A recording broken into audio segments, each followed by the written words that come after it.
Looks like we are back in session. Parties and council are present. All members and attorney or alternates are present. And Mr. Doherty, you may call your next witness. Thank you, Your Honor. People call Michael Bosillo.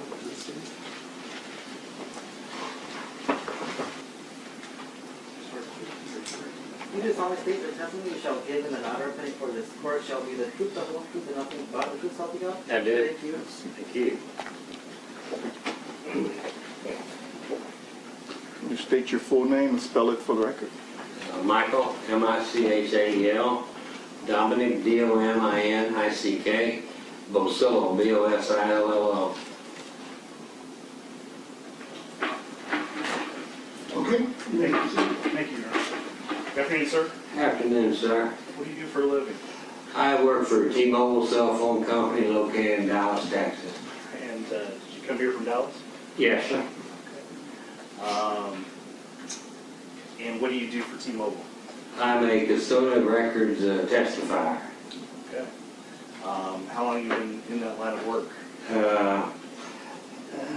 Retired a little over 7 years ago. I've been doing this. And during the course of those 7 years, did you become familiar with how T-Mobile maintains cell phone records? Yes, sir, I did. Okay. Could you describe that process for us, please? Once we receive a legal demand from law enforcement agency in the form of a court order, subpoena, duces, tecum, or search warrant, we then review those records and make sure we're in complete compliance, and that's one of our numbers. After doing such, then they're referred over to a trial team. We have 5 members in our trial team, most of which, like myself, are retired police detectives. After we do that, we then correspond with typically the district attorney or public defender and go over the material that they've solicited for in their court order. We testify at both the state and federal levels throughout jurisdictions all over the country. And how does T-Mobile, so if you have a T-Mobile cell phone, you have a T-Mobile account, how does T-Mobile keep track of the activity on that phone? Oh, yes, sir, we do. We monitor the activity through the actual processing of the phone. Okay. And so if you place a call from T-Mobile's cell phone, does T-Mobile maintain records of that call? Yes, sir, we do. We maintain records. They're generated at and near the time it's humanly possible that the call is made or received. Okay. And all of those calls are maintained and collected and kept by T-Mobile during the ordinary course of business? Yes, sir. Okay. You said they were made at or near the time, so if you place a call on T-Mobile at right now, whatever time it is, 3:04, T-Mobile's records will show 3:04? Yes, sir. And is that similar with regard to any text messages sent? It will record the time of the text message? Yes, it will. Okay. And how about internet access? Same principles, all work off the same process. I'm going to show you what's been marked as Exhibit 793. Appears to be a 50-page document. Ask if you recognize what that is. Yes, sir, I do recognize this document. What is it? This is a T-Mobile call detail record sheet with subscriber information contained in this packet. What is a call detail record sheet with subscriber information? Call detail record sheet is the activity on a particular number. You're given a number, we're given a request to see what the activity is on that number for a designated period of time. The date, the time, who you've called, who's called you, tower location, switch location, things of that nature. It's a good across-the-board identifier as to what the call consisted of. Subscriber information is just that. It's the name of the individual that solicited the phone and the phone account and the phone number and a variety of other identifying numbers associated with both the subscriber and the handset or phone. Let me go through that document a little bit with you. Is that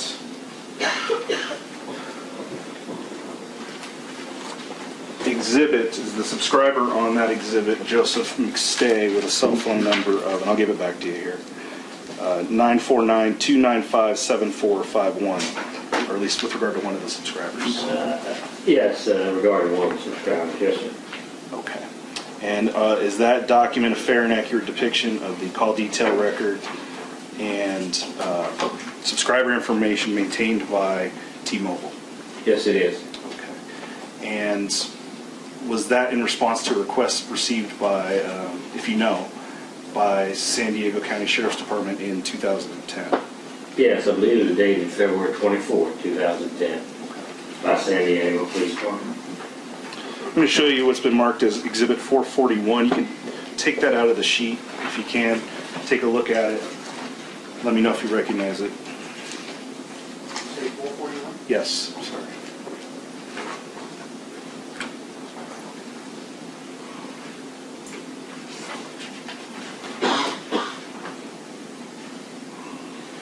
Yes, sir. These are two sheets from a larger 50-page packet. This is page 49 and 50. Okay. I'm going to publish that. Maybe you can go through it, what we're looking at when we're seeing it.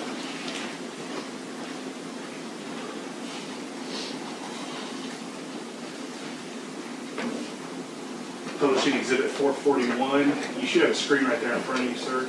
Yes.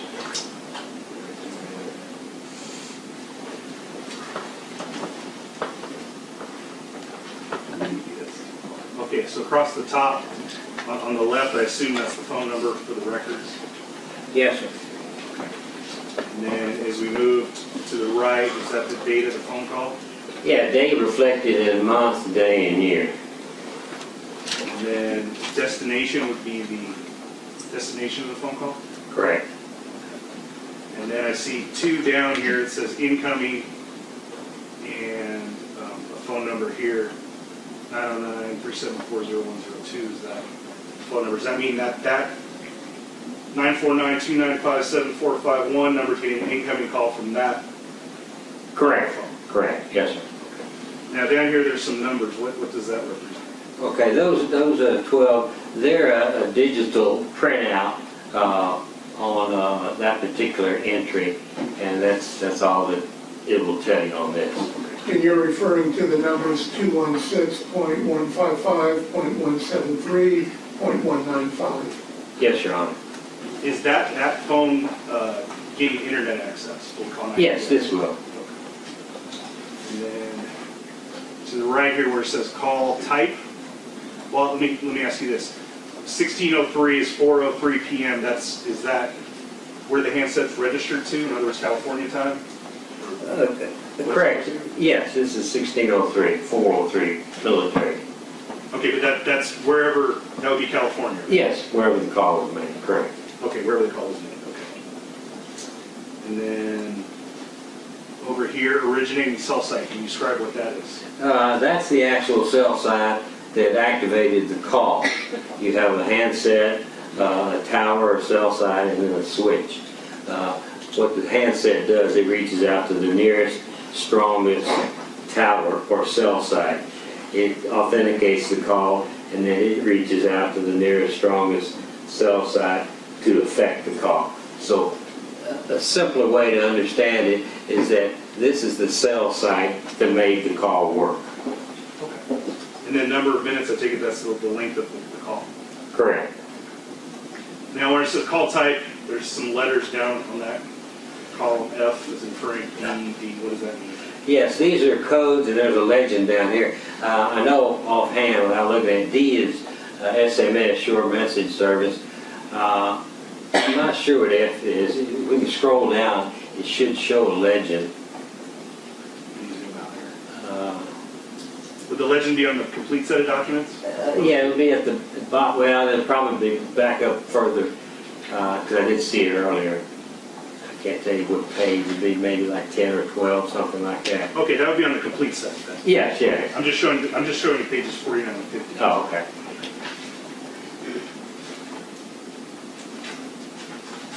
Okay, so I'm showing you page 3 of Exhibit 793. Publishing. Is that the legend you're talking about? Correct.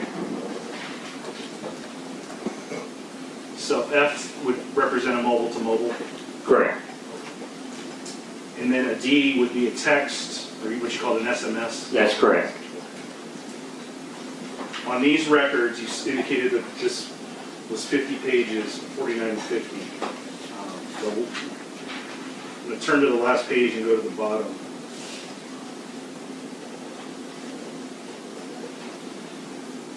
Is that the last cell phone communication on these records?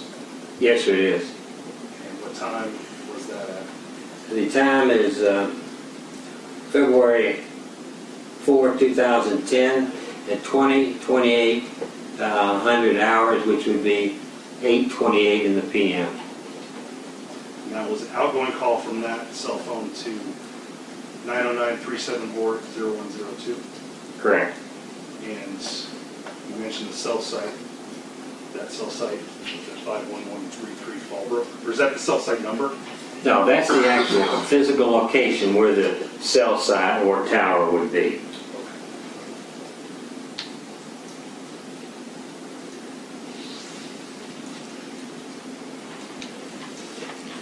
Is that the time of that last call is listed as 1 minute, is that right? Yes, Your Honor.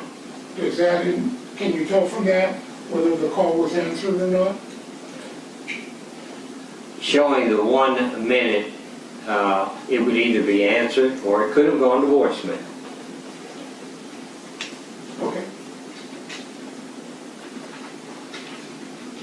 But if it just rang and there was no voicemail, it would show something different? Yeah, it would show nothing because it has to, in order to record a duration, it has to be received, Okay. opened up, So it was either answered or voicemail? went to voicemail. Yes, sir. Okay, very good, thank you. Do you have an explanation as to why another cell phone company's records might not show that call? As to why they wouldn't show that call, well, it could be.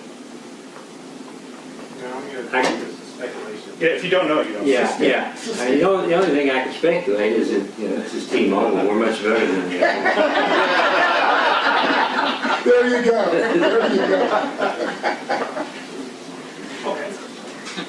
Did you subsequently, I believe it was in 2014, receive a request from San Bernardino County regarding T-Mobile records for the same subscriber? Yes, sir, did.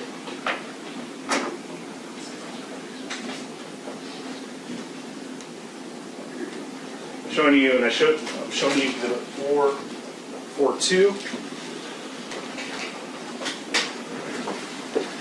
Ask me if you recognize that. Did I show you that this morning for court? Yes, sir, you did. Okay. Is that, and did I show you the contents of the disc? Yes, sir. Okay, is that 34 pages? Yes, sir. Okay. And what is the difference between the records that were sent to San Diego County and the ones that were provided by T-Mobile to San Bernardino County? The difference? Yes.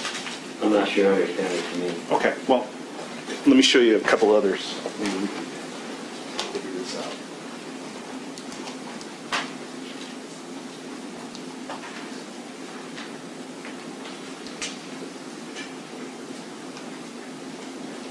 Showing you exhibit number 442A. Ask if you recognize that, if it comes from that same. Yes, sir, I did. I'm in a better position now to answer the original question. Okay. These are excerpts from what's on the disc. Okay. They're one and the same. Okay.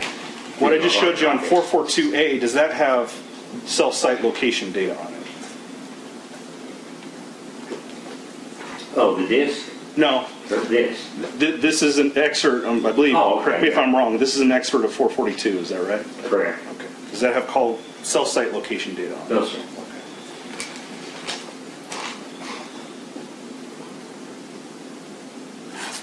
And so what pages are we looking at here in 442A? Page 825 of 34. 25, is there another page in there if you take it out of the protection?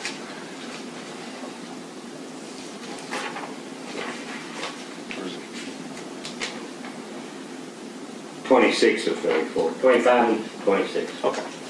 going to publish 442A. Maybe you can explain what we're seeing.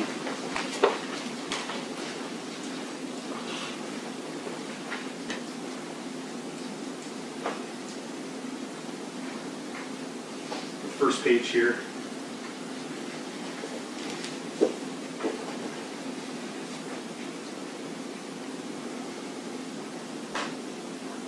Up at the top, this looks a little different than what we were previously looking at. Can you go through what we're looking at here? Yes, sir.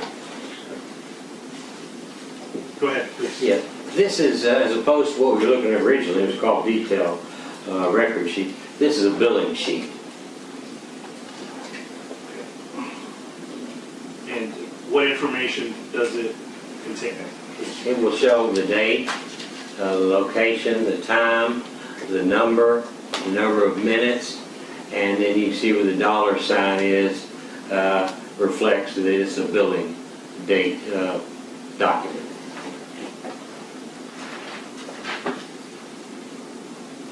And again, returning to 2/4/2010, 8:28 p.m. Same information, but without the cell site data. Is that right? Correct.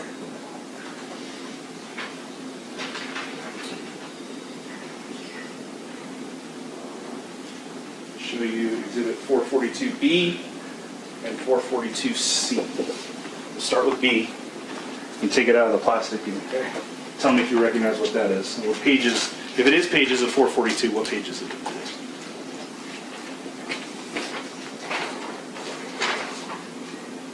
Now this is page 28 of 34. And what is that? And this is another billing sheet. Does that billing sheet show? Oh. Okay, let's try 442C. Take that out.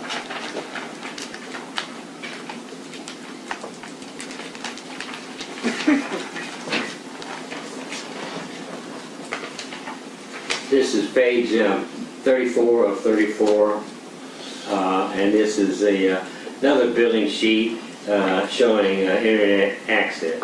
Okay, and I'm going to return your attention to 442B. I got a little confused myself. Does this just shows texts from that account? Yes, sir. Okay, and so it's separated down between internet access, texts, and phone calls on a billing sheet. Is that Correct. Okay. Yes, sir.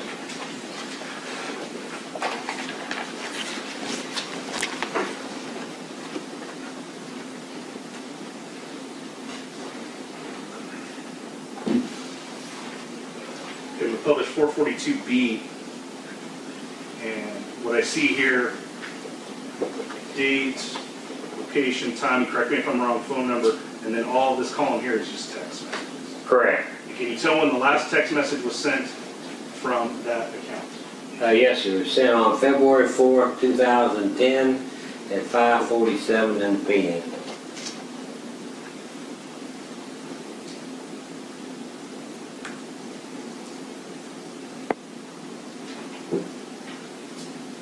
And 442C, I believe you mentioned this was the internet access.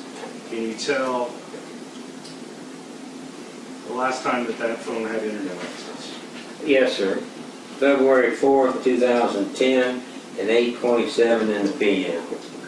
Now, do you know with these times with regard to internet access, is that when individual web pages are being accessed or individual sites are being accessed on the handset? It's the site. It's my understanding it's the site. So it's accessing the site at that time? Correct. So, for instance, on February 4th, 108, 113, 204, 206, 219, those are all the handset accessing another site. Correct.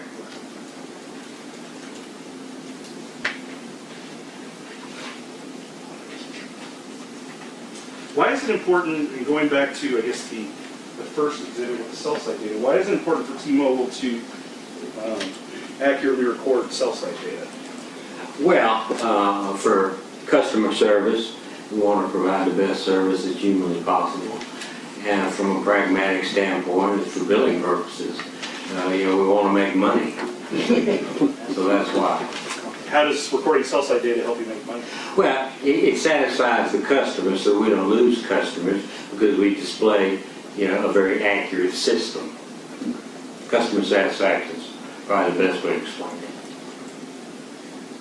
All the documents I showed you, fair and accurate depictions of the records that T-Mobile kept for that cell phone number. Yes, they are, exactly. Thank you, sir. No further Okay. Cross?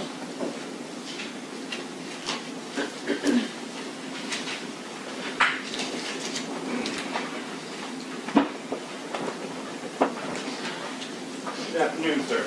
Good afternoon, sir.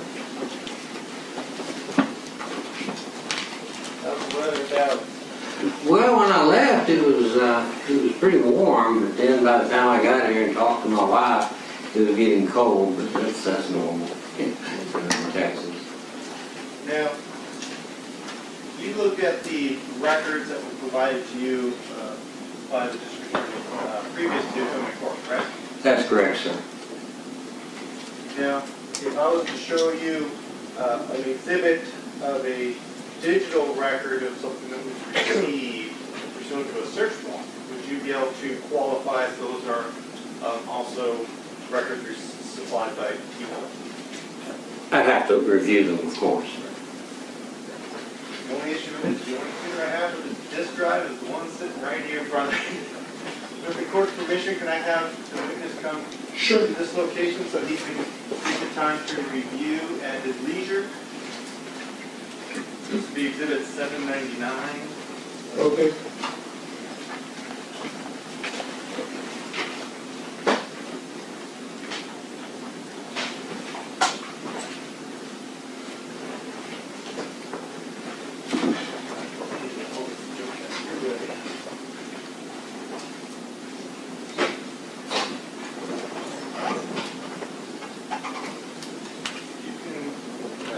You can sit down and access the computer and the information however you like.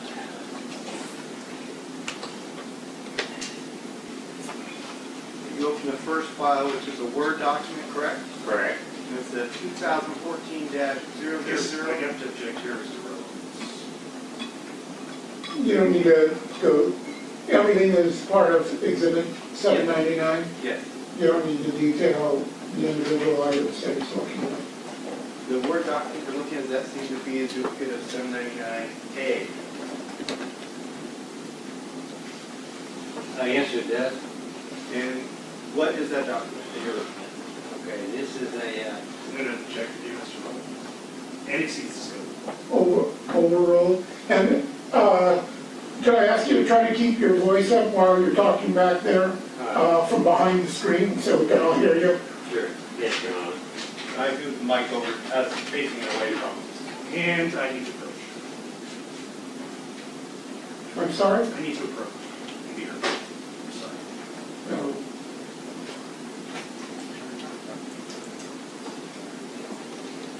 So, the mic one? Yeah, yeah.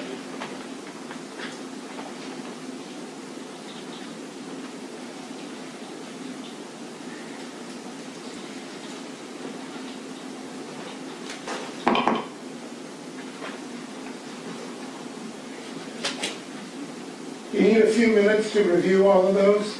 Your Honor, I see 2 of the 4 pages here. Okay. I don't see the 3 and 4. Okay. Okay. I do authenticate these first 2 as being the first 2 on this hard copy. Can you say that what you're looking at on the computer are T-Mobile records? Yes, sir, I do authenticate them as T-Mobile and are Okay. identical to the hard copies. Okay. And what does that record show? Objection. Overruled. It shows a cover sheet and a subscriber sheet. And who is the subscriber for the documents that are contained within that? Objection, relevance, of course, eliminated. Overruled. Listed subscribers Eddie Bachman. So that, I think that's the text. Oh, okay. I'm sorry. I apologize. Daniel Kavanaugh, And what phone number does this account for? 858-717-6508. And can you go to the next file? Oh, go back.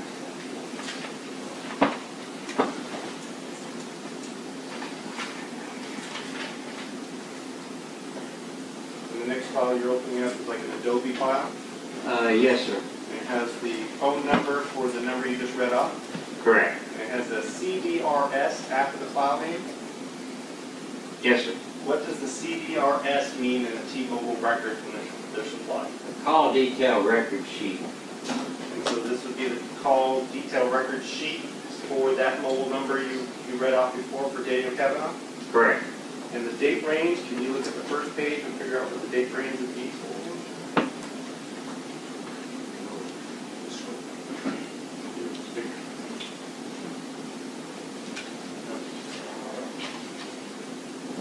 Oh. Question, first date? Right. First date is February 1st, 2009. And what kind of records are you seeing? Okay, these are call details, record sheet. And the first number you see there, it's a 0111-408-239939. Do you know what that number is in reference to on cell phone, the detail record? Based on my experience as a detective at 0111 is the international code. I can't tell you what the other numbers are. So like you have phone calls, obviously two different phone numbers, the Right. standard area code, primary set and secondary set of the phone number, correct? Correct. And then you have these other ones that are, they look like international calls to you? To me, they do. You're not sure exactly what those calls mean on those records? No, other than I believe it's an international call. That was on February 1st, 2009, I can't. Yes, sir. And that's just the first page of the record? Correct. And then you have an outgoing or ingoing listing on that one of the columns?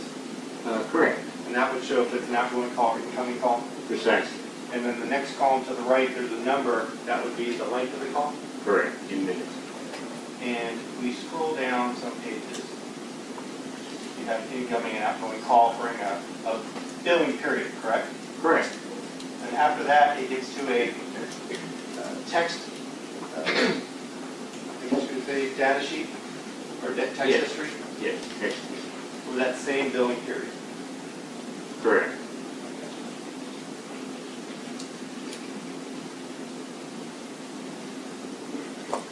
And then it goes back to the next billing period for calls. Yes, sir. So how many pages do you see on this document? Right now, it shows 40. How many? 613. You can print those out. Let's go to the last page so we can get the time frame of these records covered.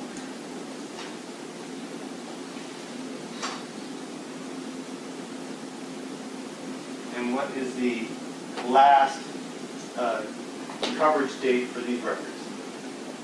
February 28, 2010 at 10:38 in the PM. Outgoing text. Let's go up a little bit. See if we can see the last.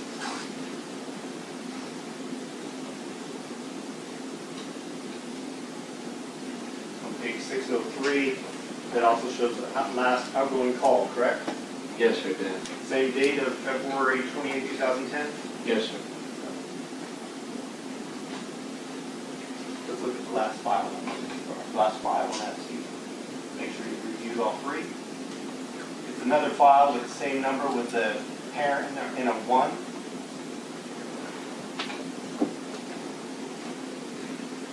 Does that appear to be page 3 and 4 of document 799A? Yes, sir. This does appear to be the same last two pages of this, page 3 and 4 of the hard copy. And that appears to be the subpoena for the phone record with subscriber information for the number you listed before for the period that you identified in those records. Yes, it's actually a search warrant. And so this is just a document showing why T-Mobile sent the documents to comply. Correct. And these all seem consistent with your records of T-Mobile's records, how they would keep them for this type of phone activity. Yes, it does. Nothing further. Okay. Did you have any questions? Oh, sure. Wait, that's a San Bernardino County search warrant? For Dan Kavanaugh's phone records?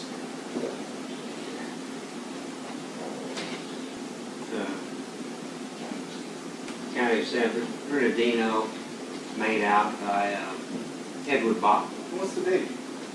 Date is December 27th, 2013 at 3:55 p.m.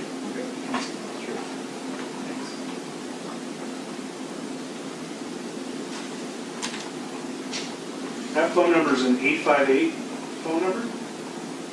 Is that right? I believe so. Yes, sir, 858-717-6508. Do you know what area, where that area code is? No. Do you know the area code for Hawaii? No, sir.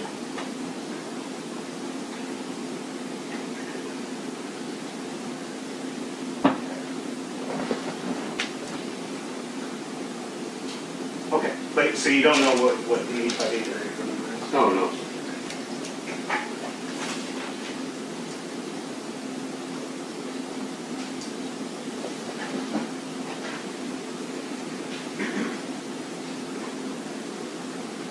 How about 808? Know what area code where that's at? No, sir. I'm scrolling through here, I'm on page 583.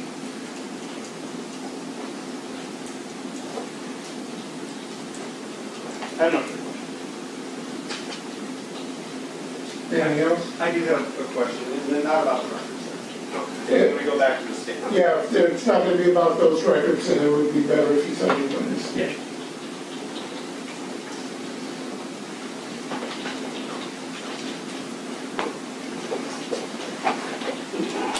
Okay, here. Thank you, Your Honor.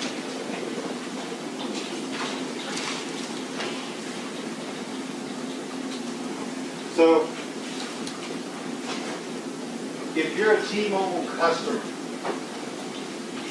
in 2010, let's just say, and you wanted to check your voicemail on a cell phone, do you know how that was done as a T-Mobile customer?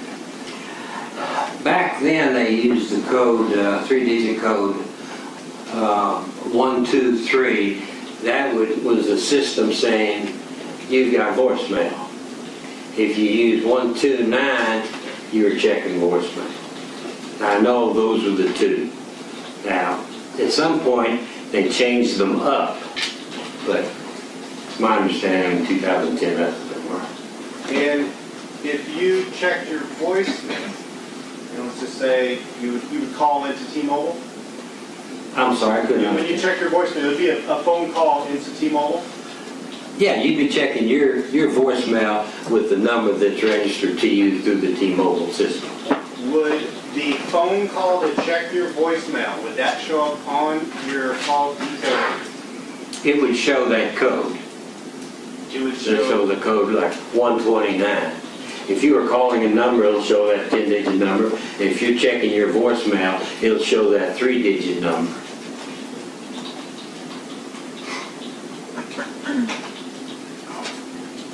would it show maybe that 0111 number, that long digit number? Could that possibly be when somebody's checking their voicemail?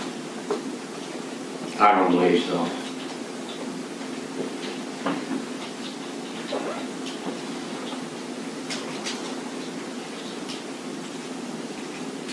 Could you check like a Google voicemail using a T-Mobile phone in 2010? I couldn't answer that. I don't know. Could you check someone else's voicemail from your phone if they were both T-Mobile customers? If they were both T-Mobile customers, then maybe you could. Back in 2010. So in 2010, a T-Mobile customer can call in to another person's voicemail if they knew the correct number and code? If they knew the number, correct. If you weren't a T-Mobile customer, could you do that? Like if I was with Verizon, could I call to a T-Mobile customer in 2010 and check their voice? No, I don't believe you could. And all you would need to know is the number, and would you need to know a code if you were using a different number in T-Mobile? If you're using someone else's number, you'd have to have their PIN. If you had that, you can do it. You should be, yes, theoretically, yes. And could you delete voicemails from that account? I don't know that. But you could definitely check voicemails of another T-Mobile customer. Yes, with the PIN. 'Cause that will give you the access, nothing else will. Nothing further. Anything else? Wait, so if there was a number, you said there was a number that you would call to check your voicemail? Yeah, there's 129 is the number you would call to check your voicemail. And 123 will pop up on your phone to say, hey, you got a voicemail, check it. Those are the two codes. So if another, that's on your own phone? Right. Okay. And was there an outside number, like with an area code or an 800 number, an 888 number that you would call, that you could call if you were saying on the landline you want to check your cell phone voicemail? Back then, too, Shan, I just don't know. I don't know. Back then. But to the best of your knowledge, in 2010, if you had your own phone, you could dial 123. Right. Okay. Then how would someone else with a different phone be able to access that voicemail box?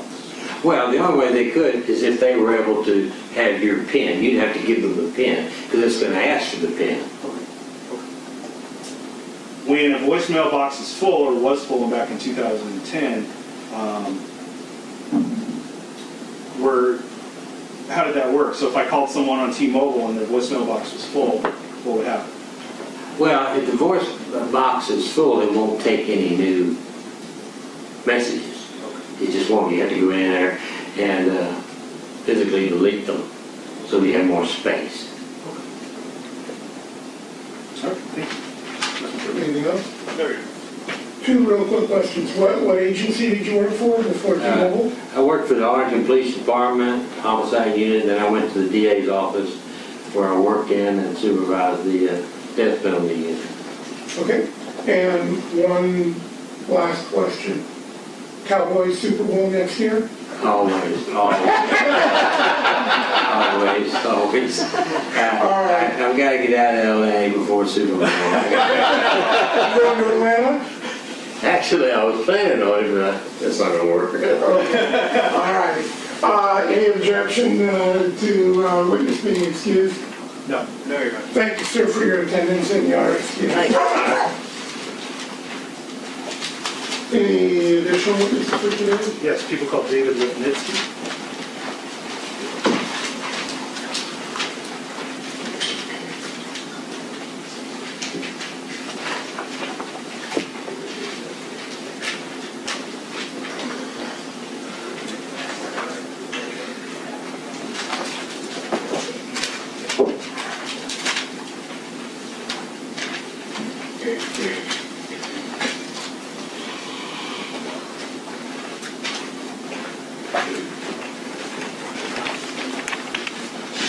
On the wall.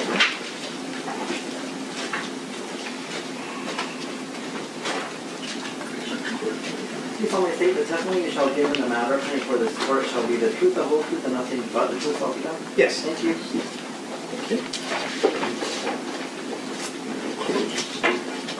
State your full name, spell it for the record. Yes, David Lipnitzky, Lipnitzky.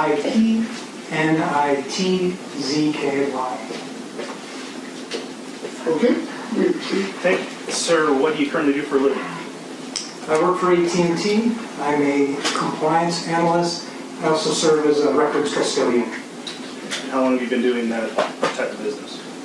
I've been with AT&T for about 22 years. I've been doing compliance for about 10 years now. What did you do prior to compliance? Fraud. Are you familiar with how AT&T maintains its business records, in particular subscriber information called detail records? Yes. Can you describe how AT&T does that, please? The information is recorded at about the time that the calls and text messages take place. Okay. And where is that maintained? Is it maintained in a database? How is that maintained? It's maintained in a central database. So if you place a call from an AT&T phone, AT&T is recording that information. Correct. Does it also record cell site locations? It does, yes. I'm going to show you what's been marked as exhibit number 794. 398 pages. I'll ask you if you recognize that. Yes, I do. What is that? This is a call detail report. And is that report associated with a particular subscriber? Yes. And is the phone number for that report 909-374-0102? Yes, that's correct. And is the subscriber a Charles Merritt? The subscriber is Or Catherine Jarvis? Catherine A. Jarvis. And was the address there on Church Street in Rancho Cucamonga? Yes, would you like me to read the address? No, that's okay. Church Street in Rancho Cucamonga? Yes. What are the dates of those records, the time frames of those records? February 1st, 2009 through February 19th, 2010. Yes. Let me show you Exhibit 439A. Ask if you recognize what that is. Yes. What is that? It's a records key for AT&T records. What's a records key? What do you mean by that? It explains the various fields on the call detail report. Okay. And what kind of information, when you say explains it, what do you mean? It explains the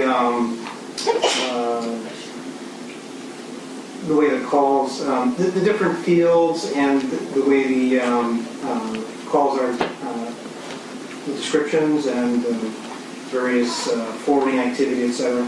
Okay. I'm going to show you exhibit number 439C. You can take that out and ask you to recognize that. And if that's an excerpt of the larger documents here that I showed you, exhibit 794. Yes. Okay. And what does that particular exhibit show that I just handed you? Call details from February 3rd, 2010 through February 5th, 2010. And then I'm going to show you exhibit number 439D.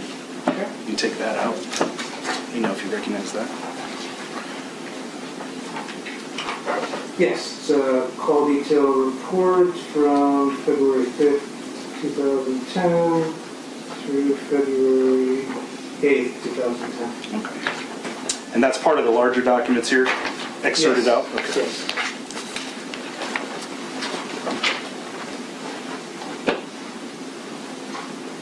Publish the first page of exhibit 368.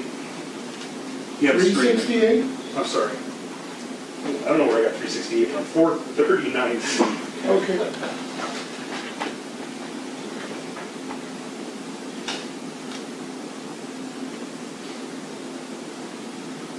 Okay. I'm going to start here. Let me zoom in just a bit.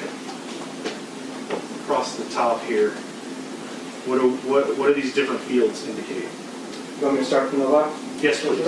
Okay, so the column all the way to the left under item is the item number, and they're sequential from 1 through 9,000 something here. The second field is the connection date. That's the time for the date that the call was initiated. The next field, connection time, is the time that the call was initiated. Next field is seizure time. That's the time from when the call was initiated, from when the send button was pushed until the call was connected. That includes ring time. Next field is the originating number. That's the field, that's the number that originated the call.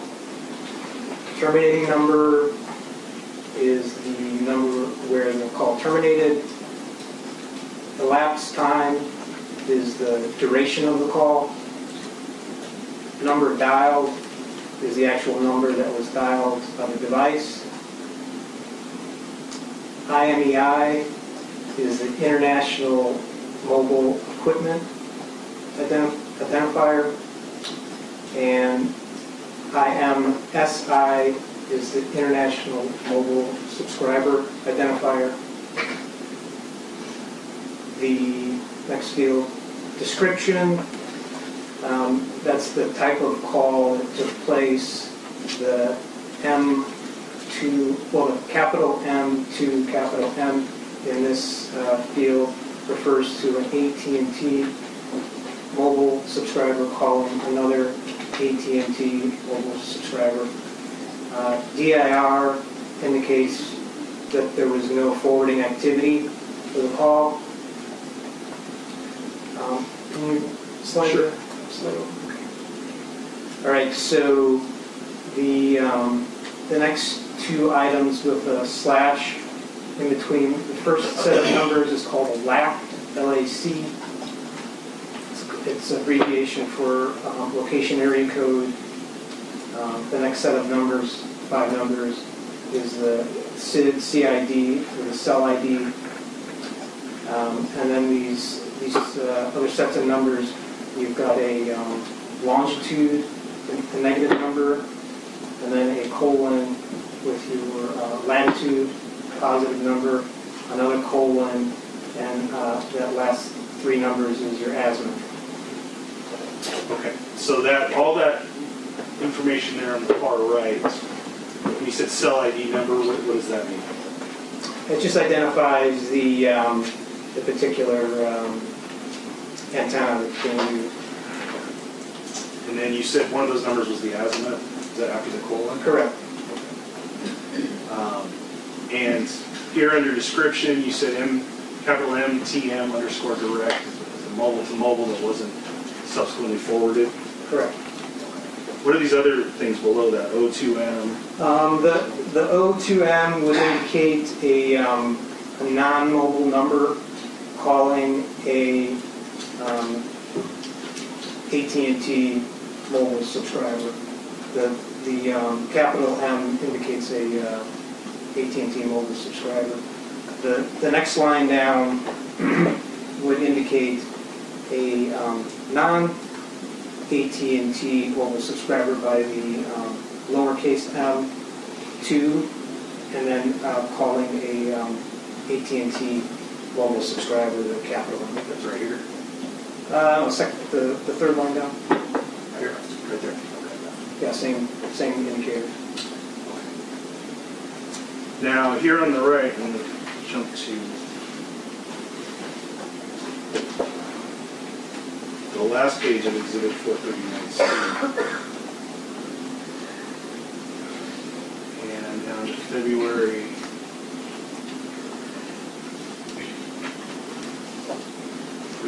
4th, 2010. In particular, 9077 item number through 9082. Okay. And when I go to the right there, there's no cell location. And what does that mean? That typically means that the phone was off network, so it was either powered off or in an area where there was no service. And when it says M2M underscore EMB, what is that? That's an AT&T mobile subscriber calling another AT&T mobile subscriber, and the call being routed to voicemail.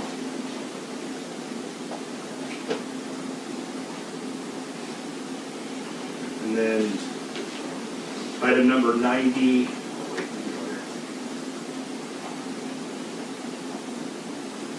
9083. Is that a call at 9:32? And what is the seizure time? What does that mean? The seizure time is the time between when the call is initiated, so when someone initiates the call, by hitting the send button until the call is connected. And it includes ring time. And is that included in the elapsed time? It's not, no.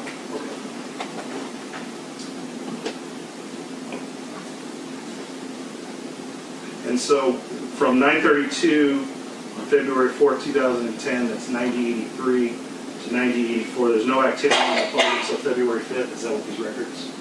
That's what the records indicate.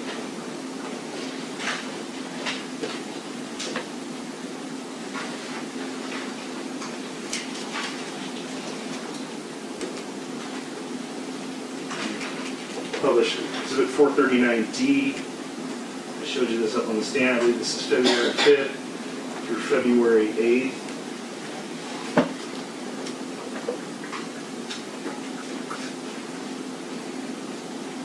Let me go back. I'm going to go back to Exhibit 439C.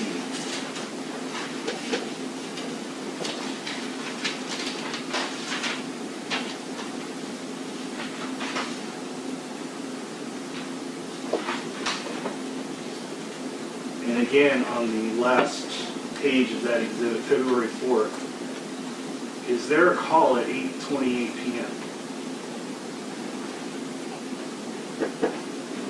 I don't see a call at 8:20 p.m. If another cell phone carrier had a record of a call being placed to this number, do you have an explanation as to why it wouldn't show up on AT&T's records? I don't. I'm going to show you exhibit 439D now. February 5th through the 8th.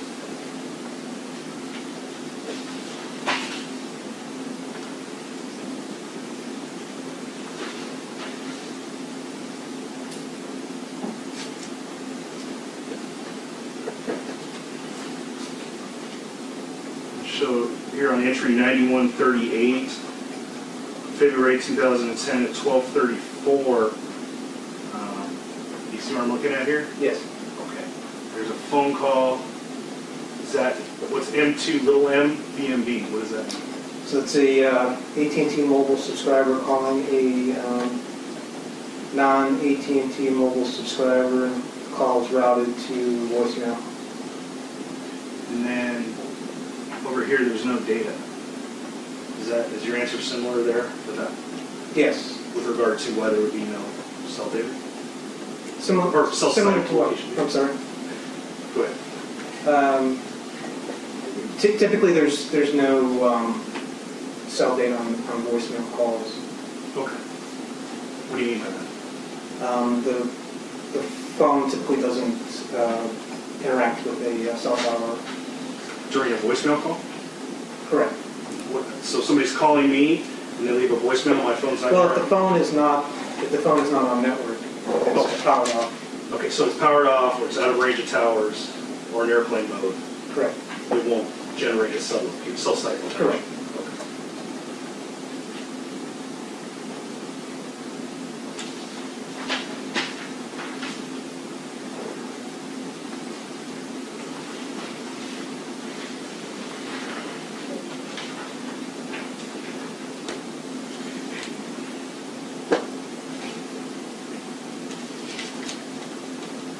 Going up here to entry 9118, February 6, 2010, 3:14 p.m., and there's no more activity until February 7th at 10:35 a.m. Is that accurate? Yes.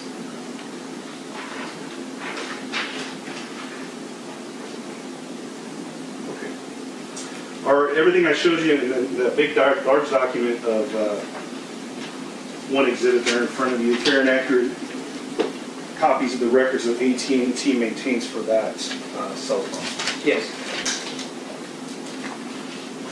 Thank you. No further questions. Cross? Yes, Your Honor.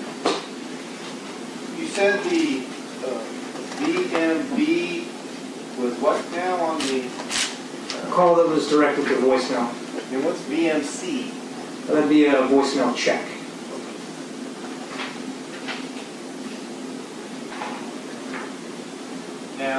if I can show you a digital copy of Exhibit 439D, which is the page that was just up on the cell tower record, which actually didn't go to the computer before.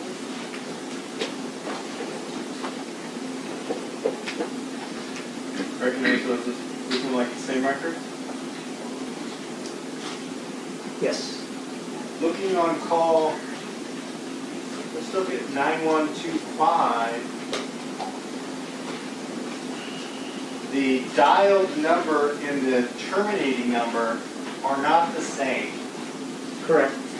but the originating number would be from another AT&T caller based on the code on the description. Yes, that's correct. Why would a number dialed go to another number? Well, if you look at the terminating number, the number ending in 2103 is the voicemail box delivery number for the subscriber. So that's used for routing purposes. And just so I will do this, we're talking about 9125. Correct. Correct.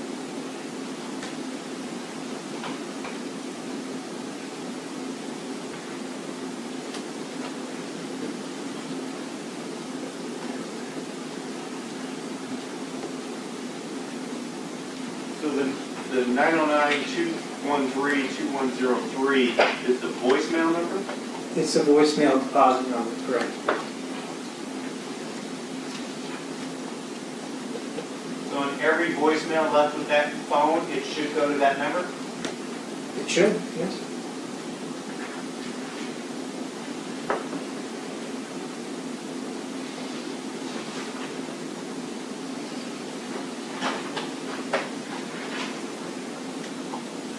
Now, you said the seizure time also includes the ringing time? That's correct. So if I hit dial number and I hit send, if it takes you 5 seconds to answer the phone that's ringing, it'll show a 5-second seizure time. It's the time from when the send button is pressed until the call is initiated, or until the duration of the call starts. So received.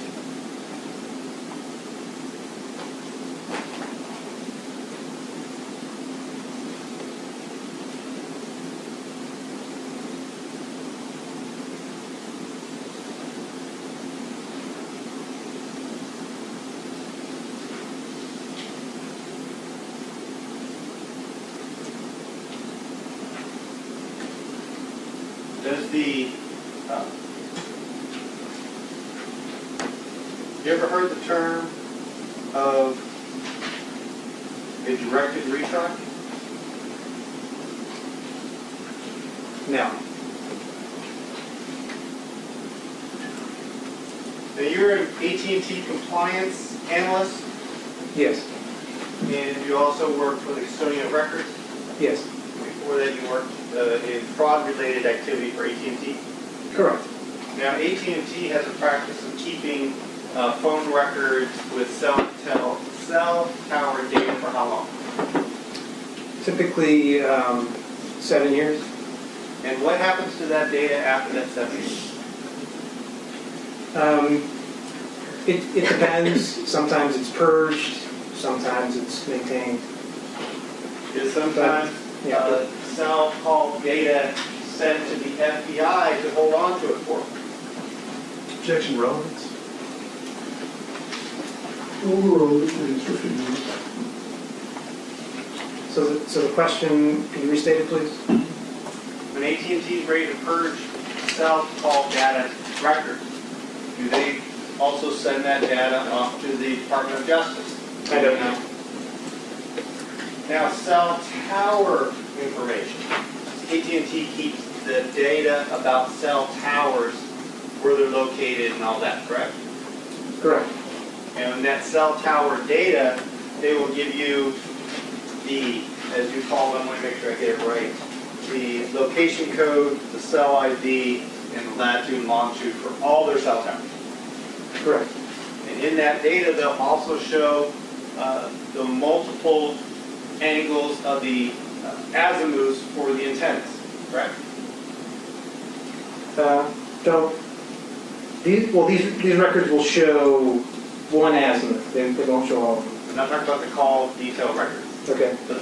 We can take that off the screen, Jackson, because so he's not thinking that's what I'm talking about. I'm talking about cell tower data records, just cell towers. Okay.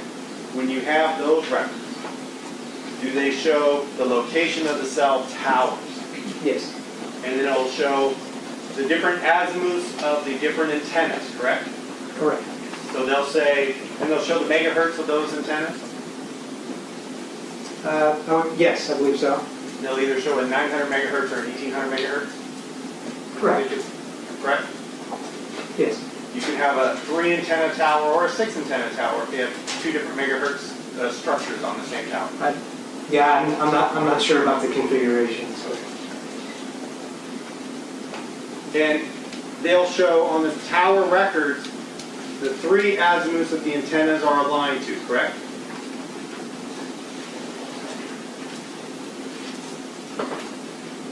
I'm not sure about that, sir. So you're not sure on the cell tower actual record, just the call. What are you're asking about the call records, or? I'm asking about the cell tower records. Are you familiar with those and what those show?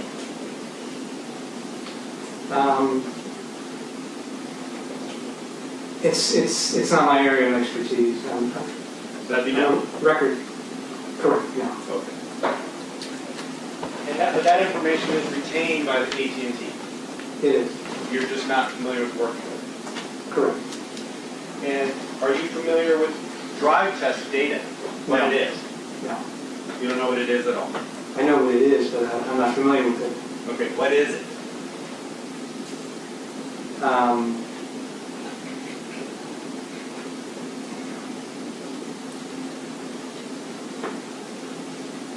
It's when technicians go out and gather data from various cell towers using specialized equipment. And the technicians are from AT&T? I don't know. Or contracted by AT&T? I'm not familiar with the process. So. Did you know those records are also sometimes kept by AT&T? I don't know about those records. That's something more for an engineer?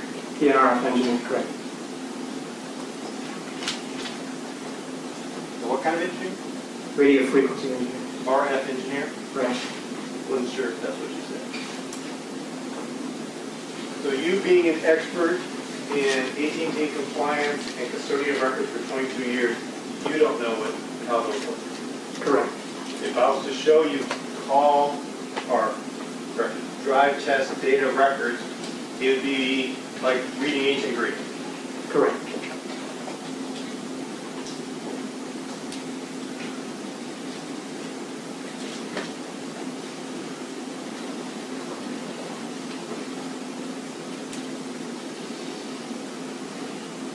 As a custodian compliance officer, do you have any knowledge on how the towers actually work?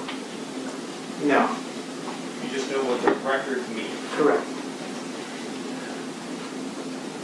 There could be information behind these records that an engineer would understand that you may not. Argumentative relevance. Sustained as common speculation, conclusion, or foundation.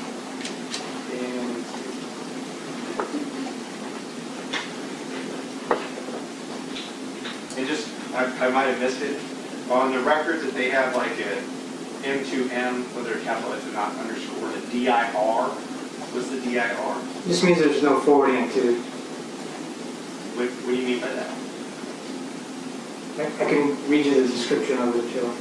But, I mean, just in layman. It just means that there's no, it's just a call without forwarding activity. So just it connected. Correct. And if you have an M2M with nothing after it, what's that mean? It's just a call. A call. And did it connect? It May have? It depends. I mean, If you show me the record, I can look at it. No, I'm just making sure we get the rest. Nothing further. Anything else? Yeah. So, if a cell phone is off and someone calls that cell phone, obviously it's not going to ring or anything, correct? Correct. But the call can still go to voicemail, correct? Yes. And so someone calls, phone's off, they leave a voicemail. Would AT&T records for the receiving phone show that it received a call and a voicemail was left? Yes. Okay. Anything else? But it wouldn't show the cell tower. No, there wouldn't be, it doesn't hit a cell tower Okay. if the phone is off. Okay.